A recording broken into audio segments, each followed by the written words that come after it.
Item ಯಾವುದೇ ಇರಲಿ try ಮಾಡಿ ಆಚಿ ಚಿಕನ್ ಮಸಾಲಾ.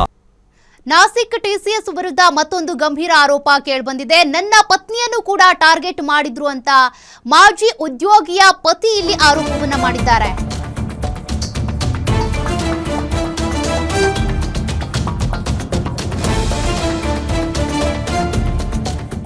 ಈ ಮಾಜಿ ಉದ್ಯೋಗಿಯ ಪತಿಯ ದೂರಿನ ಆಧಾರದ ಮೇಲೆ ಈಗ 4 ಪೊಲೀಸರು ಬಂಧಿಸಿದ್ದಾರೆ. ಎಸ್ಐಟಿ ಹಾಗೂ ಮಹಾರಾಷ್ಟ್ರ ಪೊಲೀಸರಿಂದ ಪ್ರಕರಣವನ್ನ ಜಂಟಿಯಾಗಿ ತನಿಖೆ ಮಾಡಲಾಗ್ತಾ ಇದೆ.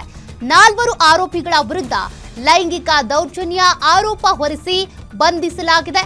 ನನ್ನ ಪತ್ನಿಗೆ ಲೈಂಗಿಕ ದೌರ್ಜನ್ಯ ನೀಡಿದ್ದಕ್ಕೆ ಆಕೆ ಕೆಲಸ ಬಿಟ್ಲು ಅಂತ ಇವರ ಗಂಡ ಹೇಳಿರೋದು. ಈವರೆಗೂ ಪ್ರಕರಣ ಸಂಬಂಧ ಒಟ್ಟು 9 ಕೇಸ್ ದಾಖಲು ಮಾಡಿರುವಂತ ಪೊಲೀಸರು 2 ಮಹಿಳೆಯರು ಸೇರಿದಂತೆ ಒಟ್ಟು 8 ಮಂದಿಯ ವಿರುದ್ಧ ಕೇಸ್ ದಾಖಲಾಗಿದೆ.